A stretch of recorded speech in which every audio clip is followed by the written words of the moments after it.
That can't believe it. Ramadan is almost rushing by. We've got a very special guest in studio. We'll introduce him later on. And in studio, sitting in a slightly different position because... almost forgot about me. There are about 3 cameras on us here, so I have to really put on my best face today. But Sabira, assalamu alaikum. Wa alaikum salam. How are you, English speak? I'm good, thank you. I'm getting a camera shy here. Wherever I look, there's a camera behind my ear. There's one in front of my nose. There's a side view. It's almost like television. Almost like television. Ah. I hope the cameras can survive my face. Anyway, I've got a face for a radio, so... I'm sure it's fine. Of course, it's a Friday morning. Very exciting. Lots going on this morning. Absolutely, and we will introduce our special guest in a couple of moments, and he's going to be with us for the next hour or so, taking the trouble to fight his way through Cape Town's traffic to come all the way to Voice of the Cape. We're happy for that. Yes, very happy, enjoying it. And indeed, I want to do give us some weather for tomorrow. In fact, today about 23 degrees. Saturday is going to be a warm one, but watch out for that, because when it gets warm this time of the year in Cape Town, the temperature on Monday plummets to 17 degrees, partly cloudy, possibility of rain, maybe some rain. Tuesday completely overcast, and then rain on Thursday. So just be careful of that one. A sunset today, 5:48.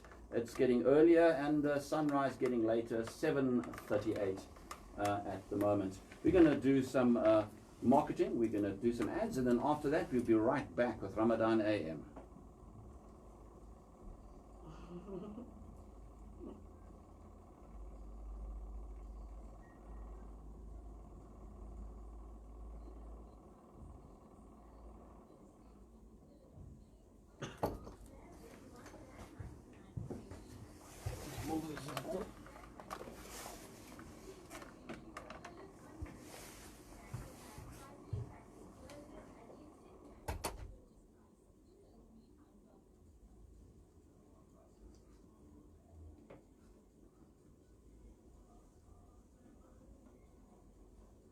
Which other radio stations have you guys been?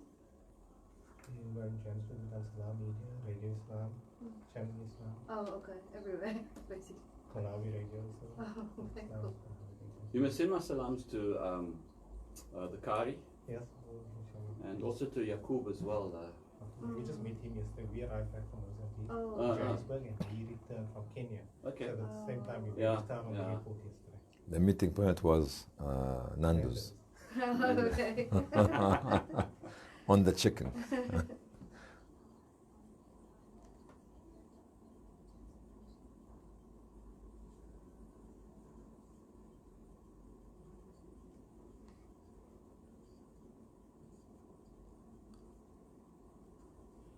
An interesting thing in countries where Muslims are a confident minority, in places like South Africa, a little bit in the United Kingdom, a lot of aid work, Yes, a lot of yeah. aid organizations. This is the development of any community. Once you settle, become comfortable, you have a good civil liberty space, Yes. all trees will come up. Yeah. Not only humanitarian organizations, there's advocacy organizations, there's politicians. Yeah.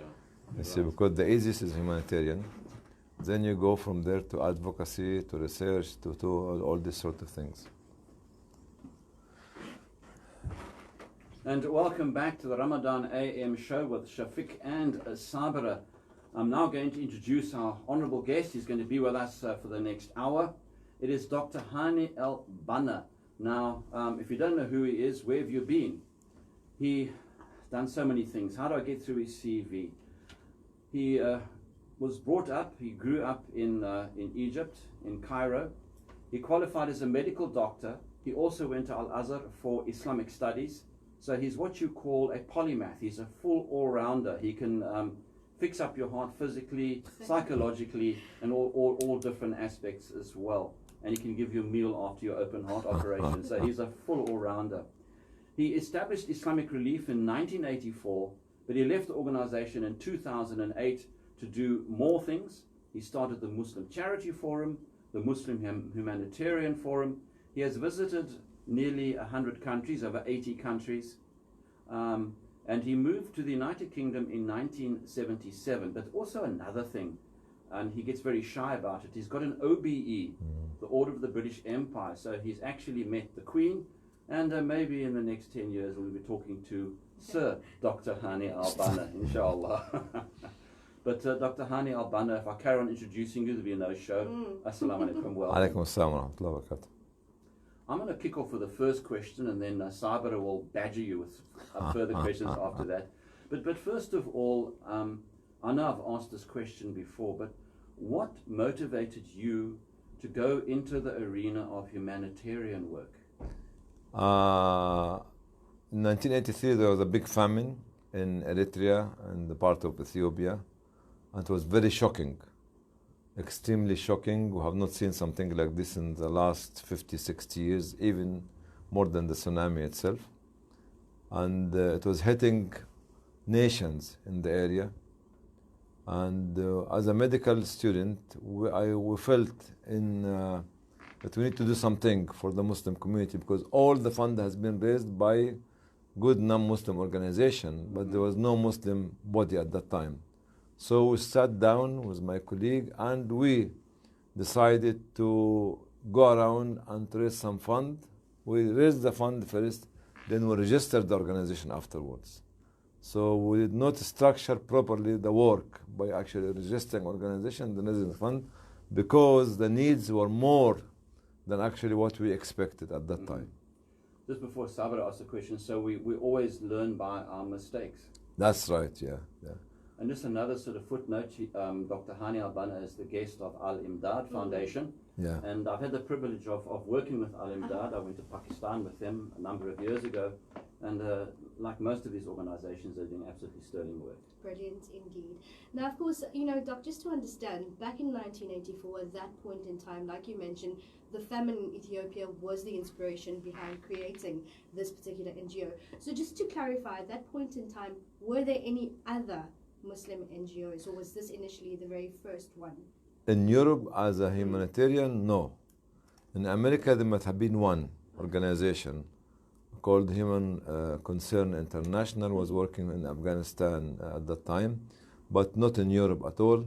And but all the mosques and the individuals and businessmen were actually raising funds and giving to other organizations. That's why we need to bring this platform on the scene. And of course, at that point in time, what was the vision for the organization? To be very honest, no vision.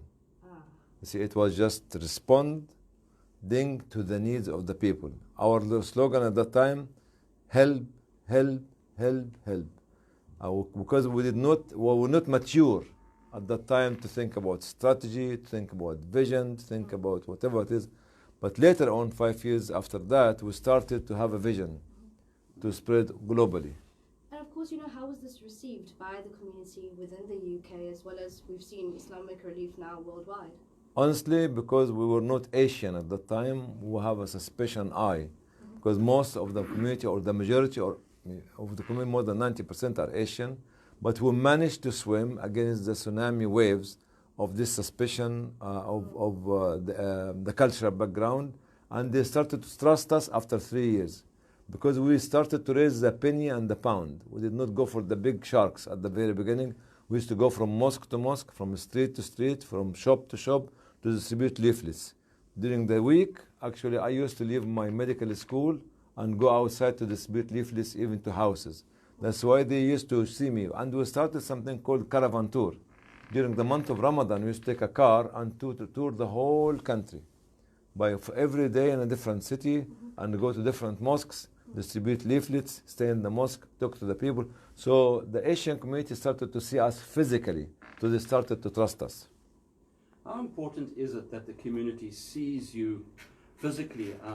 At the radio station, we deal with a lot of humanitarian organizations, and a vital element is, let's put it blunt, is marketing. But I'm sure you'll agree that your marketing has to be different to a commercial company. We have to be humble, and we have to be very clear as to what our goals are. So how did you manage to learn about actually having to market an NGO? To be with the people, being with the people in the field will drive you and will raise your spirit high and will motivate you and will let you to have the word from your heart. Talking about some images and photographs and reports like anybody reading any poetry, whatever it is. But actually, The more you mix with people, the more you understand the depth of their problem, the more you'll be able to penetrate the hearts of the listener or the viewers, because you are throwing your message deeply into their hearts. Did you find that for yourself it was a process of education? Because aid work is all about knowing people, isn't Yeah. it? It's about being able to look at a person and quietly assess that person is sick, that person is, and I know you can do that. You can look at a person, you can say almost what kind of aid they might need when you get that experience, especially when you're in a crisis situation. Yes, it's a combination of both. You see, if I give an example of how did we make the needs assessment for Chechnya in 1999, it was against the regulation of the British government of going to this area. So they even don't go to Moscow. But by the time the Foreign Office came to advise us, I was already there, not only in Moscow, I was already there in Grozny. And I was with the country representative at that time, looking at every aspect of life of the people. We started with $10,000, which was the token, then went up to $100,000 after 2 or 3 days. Then by the time that we finished the assessment, it was $1 million as a budget to start, because we needed trucks, we needed vans, we needed clinics, we needed tents, 3 layers tent, and all these sorts of things came when you sit down with the people. If you remember, at that time, there's something called Sputnik Camp. Sputnik Camp, which is a train camp. The family lives in one compartment on the on the shelf where you put the bags, then on the seats, then on the floor, in a sub-zero temperature, maybe -10, -15, -20. And with being with the people there, you manage to know what they need exactly, medically, psychologically, the shelter that they want, the water that they want, or everything. And before Sabra asks another question, do you think one of the most important things in humanitarian work is getting to the people first, not coming with a lot of goods that might not be needed? I can remember during the tsunami, certain people from Europe sending winter clothing to Aceh. And that's useless, isn't it? You know, that basically you have to get on the ground and know exactly what people need, and even buy local goods and local food. That's right. Buying local goods and local food is very good for the local economy. This is something for all the humanitarian organization has to do. Stop sending cans and bags of rices from South Africa in a very long journey for about 5,000 miles, 10,000 miles. Extremely expensive. It's very emotional to see you bringing 2 sacks of rice or whatever it is. No, it is for myself, because I'm a social, social mufti, not religious mufti. In my social ifta, I say this haram, because it drains money, resources, and effort, and it goes there by actually after 6 or 8 weeks. This number one. Number two, actually being first there, that does not have to become very arrogant. To be first where the problem is happening and to anticipate the problem. Like actually before the Bosnian conflict came, we were actually advocating for this something will be happening, because now the greater Yugoslavia is divided and there's a Muslim minority in the area and there'll be a conflict. This was 1 year before that. And we start to make the contact and the connection with the local representative in Sarajevo as well as in Zagreb. And by the time the conflict came in April 1992, we were on the ground. But we were on the ground because we got educated about what's happening there from the local community. Now, of course, Doc, you know, financials can tend to become a bone of contention within aid organizations. With your expertise and your experience, how have you ensured accountability when it came to issues of the financials of the organization? Accountability is a killer. If you don't use it, it kills you. Finance is what destroys the organization if you don't have a good team at that time. To have resources or not to have resources was not on my agenda, or not our agenda at that time. Why? Because we were focusing on the aim of the work itself. The aim is to get the people the material that they need at that time. So what we have been doing, we were focusing, if I give the example of Chechnya, we started with less than $10,000. But after 3 months of taking the risk, being there in this very difficult time, we spend after 3 months about $2 or $3 million. So because people found you on the ground, because people found that you are sincere, because people found that actually you are delivering. So this $10,000 grown up from 10 to spending, not actually to raising, to spending $3 million in less than 3 or 4 months. This is how finance can come to you even if you don't have the resources. But my advice now to most of the organization nowadays, because now we are governed by security or governed by intelligence, not by humanitarian workers, in any conflict zone, be careful, extremely careful not to send an amateur. Be careful if you don't know the mechanics of working in conflict zones like in Yemen or in Syria or in South Sudan. You go there and take some photographs, and by mistake you do something there, you will be classified. Because this area is very well very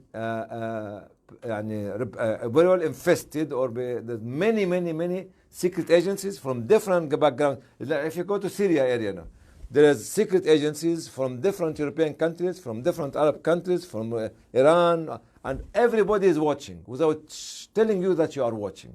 And some of them will be writing a report about you if you take by mistake a photograph next to somebody who has been classified. If you go to Somalia, the same. If you go to South Sudan, if you go to Nigeria, Boko Haram, same. If you go to all this kind of area, where actually there's many secret services are there to watch over any humanitarian work. So not for the amateur, please, not for the amateurs, not for even the so-called organizations think that they are actually delivering. They have to learn the art of how to deal with security and with secret service. And our special guest, Dr. Hani Al-Banna, known as the founder of Islamic Relief, but of course in South Africa right now, he's a guest of Al Imdad, and he does a lot of consultancy work nowadays. We're going to go to the marketplace, and after that we'll be back with our special guest, Dr. Hani Al-Banna. Of course, before the ads, later on in the show, if you've got questions you'd like to ask the good doctor, 072-238-0712. I'm glad you're talking about that security thing. Yeah, because it's killer. I saw people being captured in Libya because they were stupid. Yeah. Somalia as well. I don't know why people they think they can just go in and then it's crazy, isn't it? Either they captured in or they captured they come back. Taking a quick look at your Most of traffic the now, American, millions when they M3 come back to northbound America, congestion, slow-moving traffic towards American, Rhodes Drive. they The stopped at the M5 airport for northbound hours. queuing traffic towards the N2 highway. M3 inbound, there's congestion That's a happening problem, there. yeah. Slow-moving traffic towards Hospital Bend, and finally Edgemead N7 northbound. Slow-moving traffic towards the Bosmansdam Road exit. Your next traffic update just before 8. Where's in that? IT.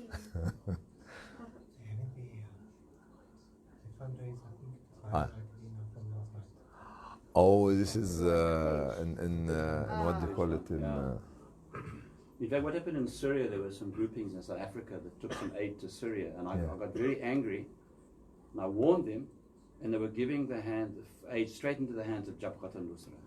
Subhanallah. They don't know what's the difference. And then the one guy got killed. From Didn't Britain want as to well. listen, didn't want to listen. They must do it themselves. I said, go through the established organizations who've got the people on the ground. Yeah, unfortunately. Oh, I tell you. We live There was, on Facebook. Oh, okay. Just watch. Yeah. All right, yeah. even at that time, 2011, 2012, the caravan corridor from UK was said, don't send caravan, please, for God's sake. Exactly what you said. But people don't listen to you, because even sometime in the fiqh, hand in hand, okay, hand in hand where you are in the neighborhood. But now there's wiring. See, how can you help Rohingya people? Hand in hand? You can send the money to a credible organization in Bangladesh or somebody here, and it will be wired to the people. Even some in certain countries or certain like Gaza, actually, we transfer the money directly to the donor, not to the donor, to the recipient in the area, because of this kind of money laundering and in this conflict zones. Even so, in an area like Gaza, you have to be very careful, because one day one of the recipients might become killed by the Israeli, and they kill you. You are giving the money to somebody who was actually fighting us. He was a terrorist, and this is the classification of a different country. So you have to be extremely careful of choosing the people that you actually support. Not only that, of how to send the money to them Cash becomes a big liability Yeah. when you give cash in hand in the field. Yeah. Yeah. Big liability.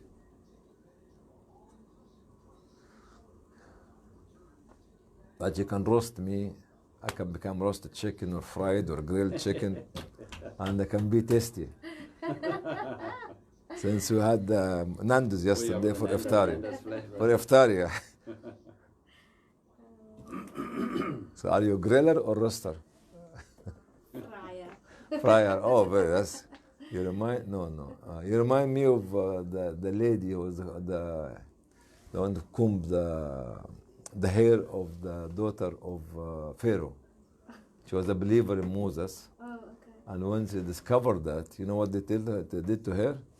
They told her either you come back to the lordship of Pharaoh, which is Egyptian, of course, or we'll boil the oil and we'll throw the 5 children of yours into the boil. It's a true story. She said, I'm not going to go back to your religion. One by one in front of her, till they came to the youngest baby, and she was watching her children. And the youngest baby spoke to her, Mommy, don't be afraid. The fire and the day of judgment is more heavier than that. And the only request she told to Pharaoh, what? She said, can I request you for something? He said, well, yes, okay. And she told him, when you kill me, please bury me with my children. Collect all our bones together. That's why when the Prophet ﷺ went in Isra and Mi'raj, he smelled this very beautiful smell in heaven. I said, what is this, Jibreel, Hazrat Jibreel? He said, this is the hairdresser, or who was combing the hair of the daughter of Pharaoh. So he was smelling she as a martyr. Yes. She see all the 5 children being boiled or grilled or whatever, or fried. Unfortunately, you cannot imagine that. But in the bad old days, this was happening, unfortunately, especially with the Egyptian. So be careful with the Egyptian. Don't marry Egyptian, whether male or female. The female can slice you when you are enjoying your sleep. I don't know what the male will do. We'll do the same.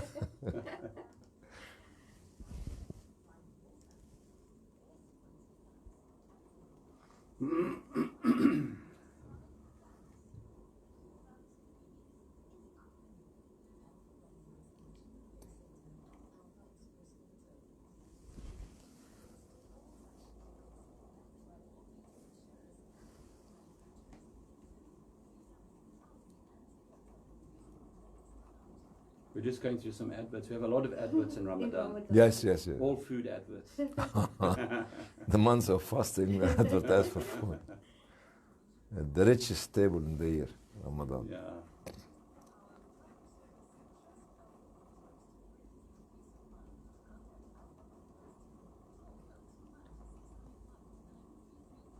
Good to see that you are having these adverts. That means that you are kicking in the life, and people want to advertise. Yeah.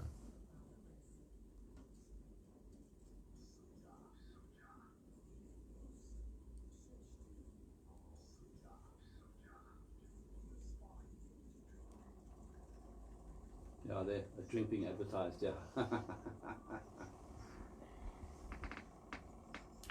Okay, we're going back in, yeah.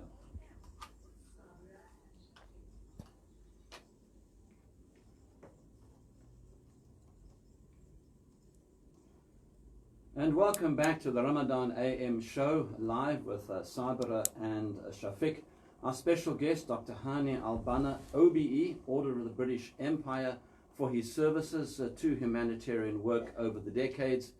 Everybody says talks associated with Islamic Relief. Yes, he did found the organization, but he left it in 2008, and since then he's been doing a lot of consultancy work. He's founded the Muslim Charity Forum, the Muslim Humanitarian Forum. He still visits all parts of the world. He's currently a guest of Al Imdad and has recently returned from Mozambique.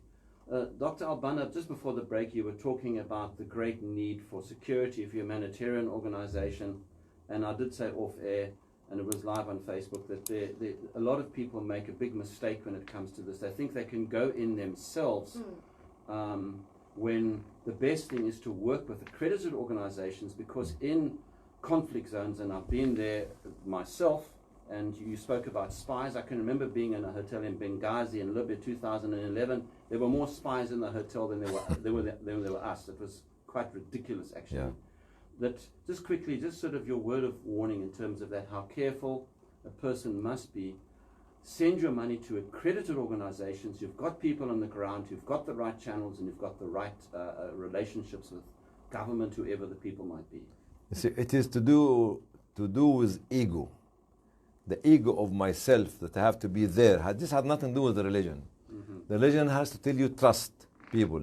Even in the fiqh theology, okay, giving cash hand in hand is one thing, but actually finding the best way and the fastest way and the safest way to send your fund through this credible organization. If you don't know the mechanics of the area, you don't have an organization which understands the mechanics of the area, you could lose your life, or you could end being in a jail, because some of those secret agencies in this area will look at you through their eyes, not through your emotion. And the more you become emotional, the more they become excited to classify you and put your name on the list. To tell you something, there's something called Thomson Reuters or World Check. You know how many names on the terrorist list on this organization? 3 million. Most of them, if not all of them, are Muslims. Wow. Because what they see you talking about, what sometimes they look at the media and write a report and read a report about you, they just say that this man is saying this without you knowing it. So I am telling my people, I'm telling everyone, something like Thomson Reuters is one, but there's many of it. Each country has got its own list according to the criteria that they put for actually extremism, radicalism, and terrorism. So be careful, please, not to jump on a bandwagon getting excited by your ego. Just very quickly before Sabra grills you like a chicken, I'm sure if we use Arabic word wasatiyah, we have to go down the middle. Yeah, middle way, yeah. Now, of course, over the years, what have been some of the challenges that you have noticed within aid organizations? Most important challenge is human resources, not financial resources. Mm-hmm. Sometimes we get excited by getting the very emotionally excited individuals to do the job without understanding the mechanics and the dimension of the jobs. As you were talking about, the philosophy of working in the conflict zones, different to a famine-stricken area, then different to a poverty area. So all these have got different parameters and dimensions and access to the people there. Then the local culture. You have to be governed in this area by the local culture of the people, not by imposing your local culture on them. This is something which created a lot of conflict. In the case of Darfur, actually some of the Western, coming from the young people working for big international global organization, they were looking down at the Sultan or at the tribe chief, and they were not talking to him. Because what? Because he's wearing a very old clothes with a slipper, and said, no, we're going to have the access. And they didn't have an access. So they have to come back to this miserably looking old man wearing a slipper and tell him, please, sir, give us the access. Without knowing the culture, you get nowhere. It's interesting. I'm going to put an observation to something that I experienced from the people of Somalia. When we were about to leave, a lot of them were very sad, and we asked, why are you so sad? They said, you South Africans came here, and you were the first people from an NGO that actually hugged us, I see. shook our hands, That's it. and actually didn't treat us as objects. How important is it to truly have, I think, shafaqa with people? And sometimes it means shaking a person's hand, sometimes it means embracing a person, whether they, as you say, might be wearing dirty slippers or whatever the case may be. To be very honest, you are their servants, because the money you have from South Africa, it is their money. It bought your ticket, it bought your hotel room, it bought your food. So we have to look at them as our masters. Unfortunately nowadays, we look at them as, I don't like to say slave, but as somebody, objects. So don't ever, never in your life or in my life to treat them as numbers, as pair of shoes, as number of tents, as food boxes. They are human beings. They have dreams, aspiration, and they want to live the best life. And you are, even if you are a donor, even if you are a millionaire, once Allah said, subhanahu wa ta'ala said, وفي أموالهم حق معلوم للسائر والمحروم. They have God-given right on your money. Once there's money for them in your account, it is theirs, not you, even as a millionaire. So you don't dictate what to do with the money, just give them the money. Give them the money. No, because actually this is their money. So don't feel pity for them. Don't actually look down on them. Even you having the character, the normal character of the human being towards another human being as a family member. Absolutely.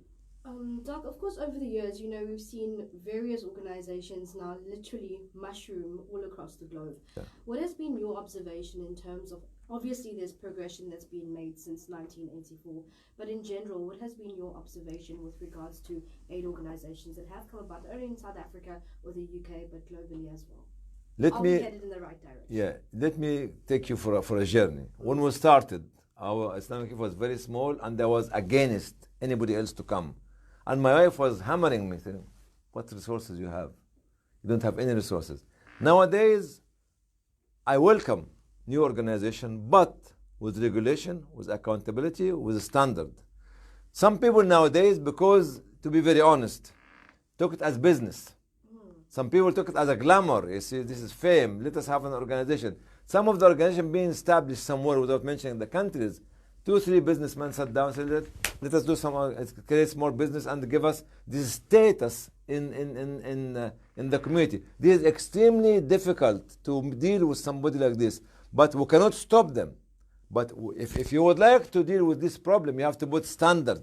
The country of South Africa has to put a standard, humanitarian standard, to be followed by such organization. They have to put a strong regulation at how to raise the fund, how to spend the fund, where the fund will go. Actually, to train the staff, spend money on training of the staff, not getting a staff who do not know what to do, and actually send them to go to these difficult areas within Africa or Asia or in conflict zones. So this kind of capacity building, training, research, advocacy, and getting the right people, raise the awareness level in the community itself about humanitarian work and humanitarian support. Humanitarian work and humanitarian support becomes like an art, not only an art, a profession which produces the art of delivery, the art of being with the people, as you said, being with the people, smiling at their face, shaking their hands, sitting down with them, and letting them to feel that you are one of them. This is an art of belief inside your heart. So really, the humanitarian work now become a profession and become an art and become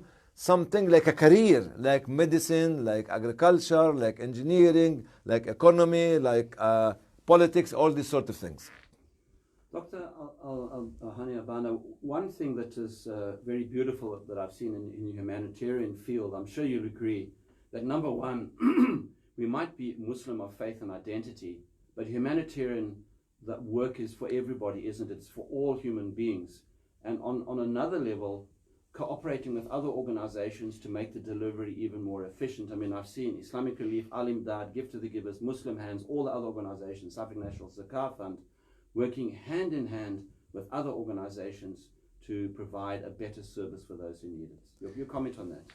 Partnership, coordination, communication is not a necessity. It is a duty and it's a must. Never think that because you have 100 million or 200 million, 500 million, you can do it alone. It's wrong. It's fatal. In certain area, you have to work, first of all, with partner organization in your own country, partner with the governments, partnership with even the local community itself. The organization who thinks that actually they can do it alone, they are actually not doing any justice for them. And when I can give an example, in Europe, this kind of partnership is on the scene all the time. And in spite of the fact there's something called SCHRs, it's an umbrella platform getting 12 or 13 organizations together, like Oxfam, Save the Children, World Vision, and others. Those organizations, each one of them, the budget of each one of them is 1 billion or 2 billion, 3 billion, 4 billion. Why they sit down together?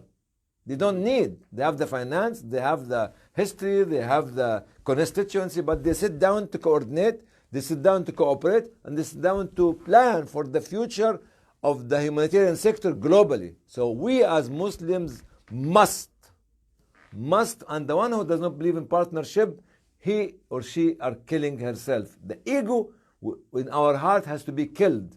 And this actually, the ego is the one who shaved the religion, not the one who shaved the deen. Absolutely. On that note, we're going to go for a quick break. Our special guest, Dr. Hani Al-Banna, OBE, founder of Islamic Relief Worldwide, but of course he now does a lot of consultancy work. He's in South Africa with Al-Imdad, and after the break we'll also find out the kind of work that he's doing with Al-Imdad. He just recently returned from Mozambique. Time goes so quickly in an interview.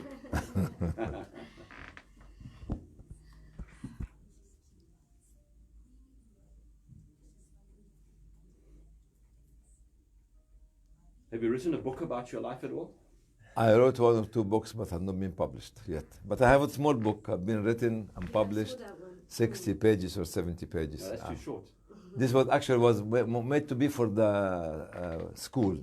Yes, For I school, saw it. yeah. And even I'm going to talk to one of the schools near Leeds in Birmingham, in UK, next month about the book and about my journey.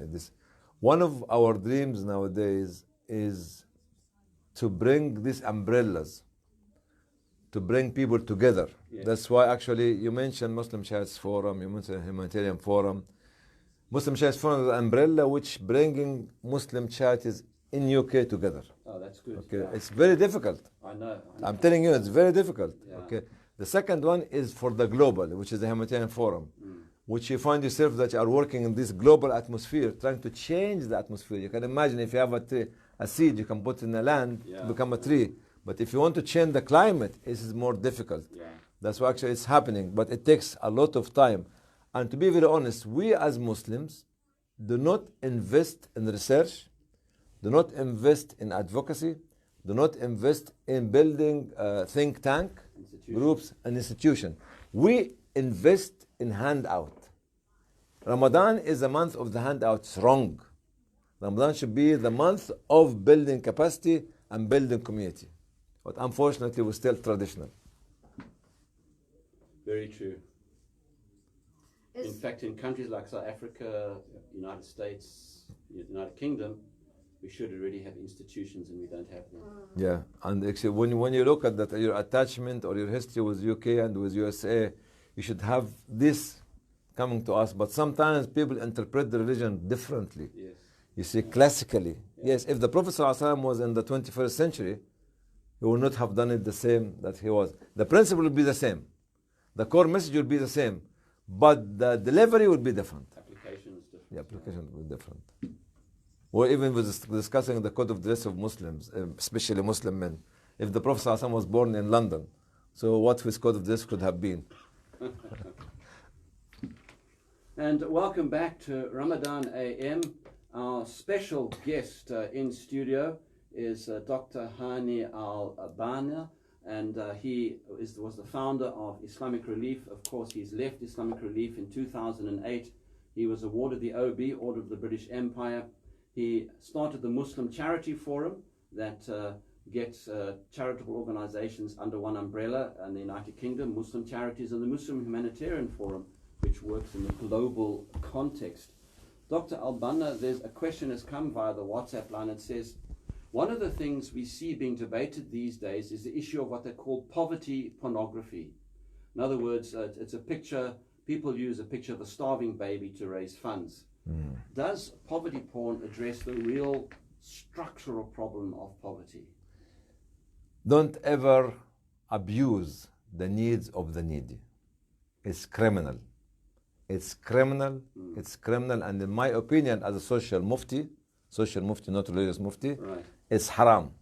All right, another fatwa. All right. Yeah. I'm going Quote to, unquote, yes. yeah. So because what? Because this is it is the rights, the right of the people to tell you take a photograph or not before you take the photograph without their consent. They have to give you the consent. There have to be a policy of how to take the photograph, how to film, and how to other by asking the people, please, will you allow me to take a photograph of you or not? If they said yes, you do it.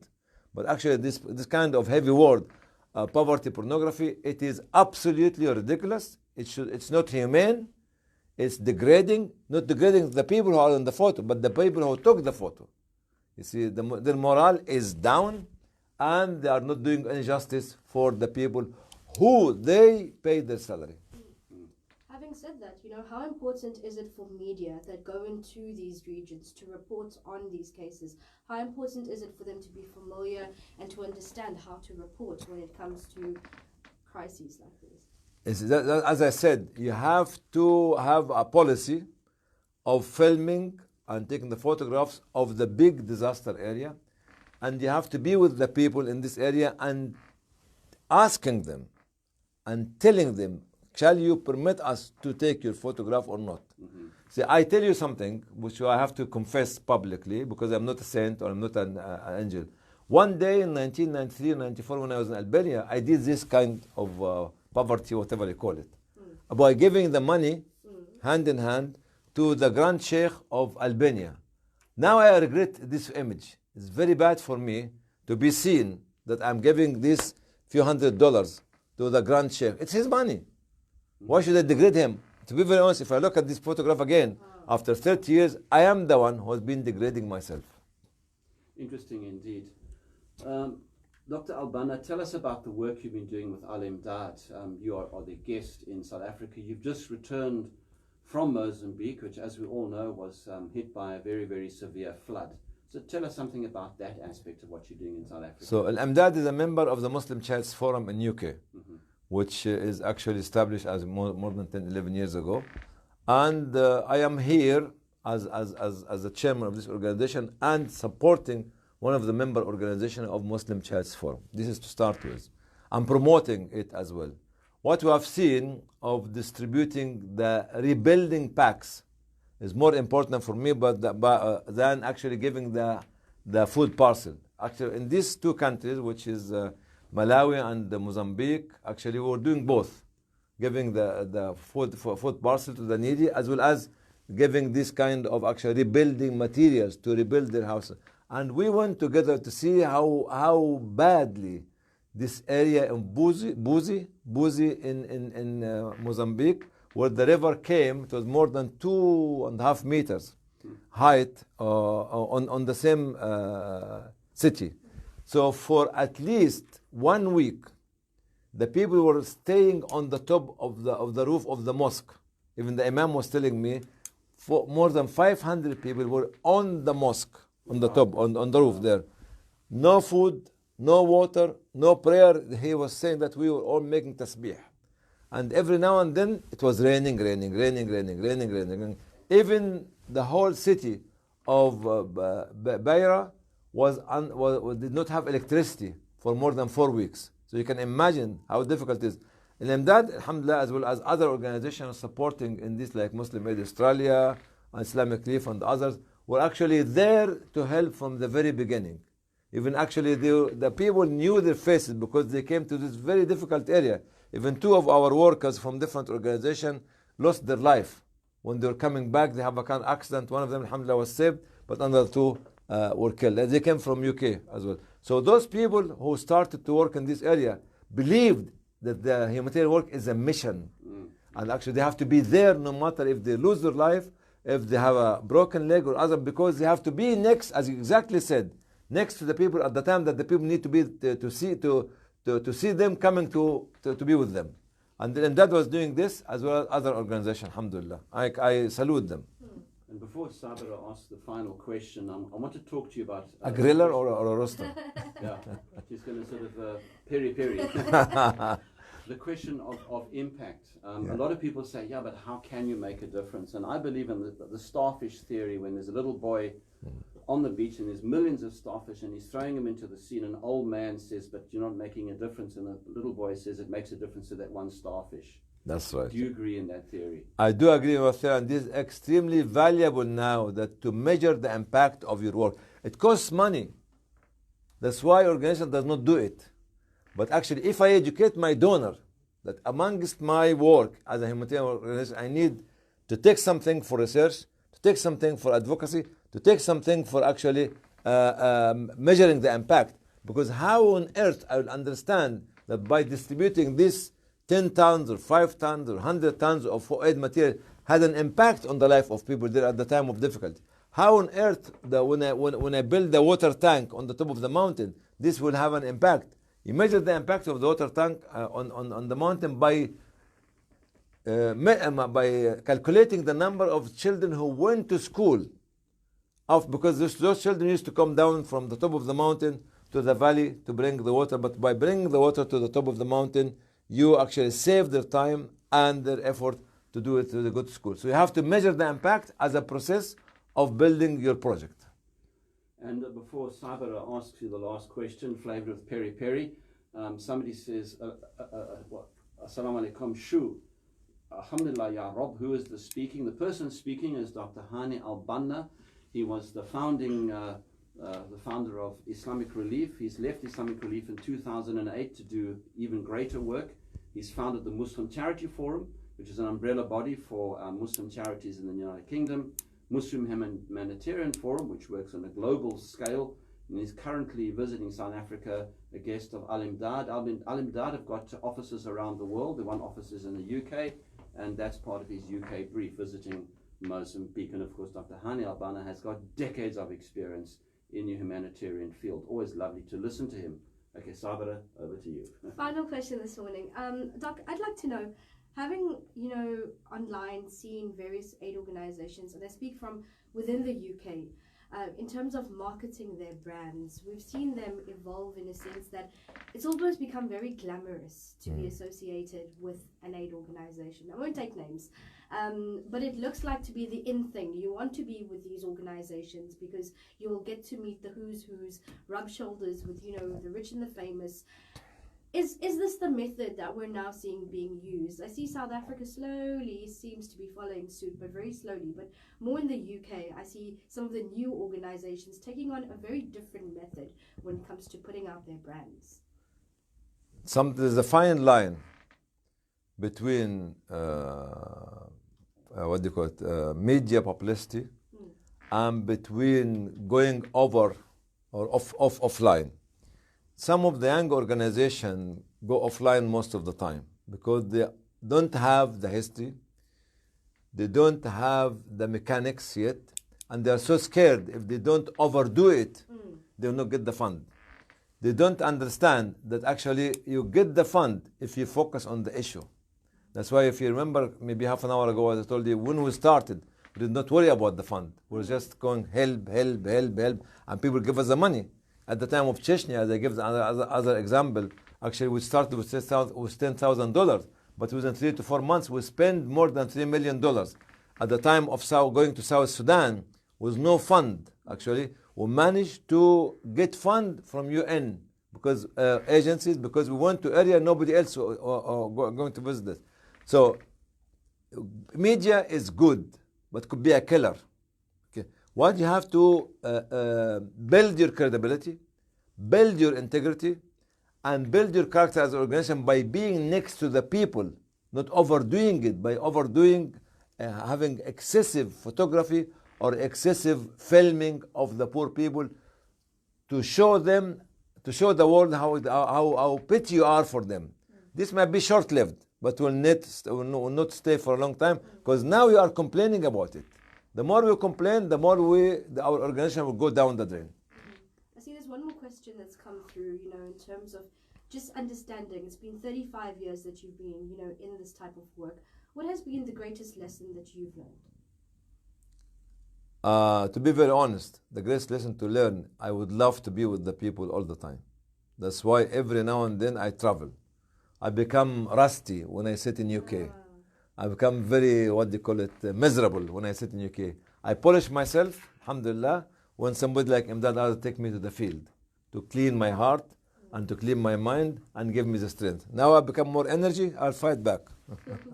And of course, just bearing in mind that Dr. Hani Al-Banna is the oldest person sitting in the studio here. I'm the youngest one. All right. But Dr. Hani Al-Banna, shukran for visiting us, for taking the trouble after Suhoor to come all the way to the studios live. It's always a pleasure to chat to you. Shukran very much. Jazakallah khair. Ramadan Kareem.